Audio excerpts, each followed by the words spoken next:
Kumusta mga kaibigan? Ito ang Velar Channel. Ngayon, ipapakita ko paano i-rotate ang video sa VLC Media Player. Punta sa Media, tapos mag-upload ng sariling file. Mag-upload ako ng isa sa mga video ko. Halimbawa, ayan, hindi mo nakuha? Ayan, gusto ko itong i-rotate. Halimbawa,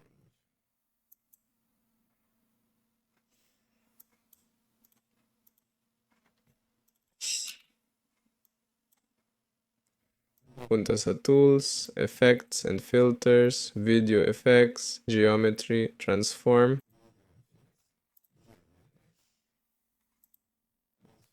Dito pwede nating i-rotate, piliin ang pag-ikot. Pwede rin gamitin itong bilog para sa ganitong effect. Piliin ang angulo na kailangan natin.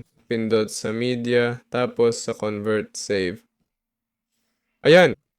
Piliin itong file.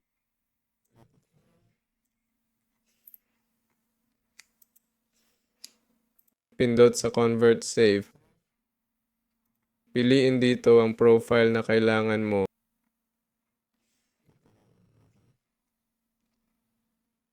Ayan! Piliin kung saan i-save. Pindot sa start. Overwrite. At ayun, tapos na. Ako si Velar. Paalam sa lahat.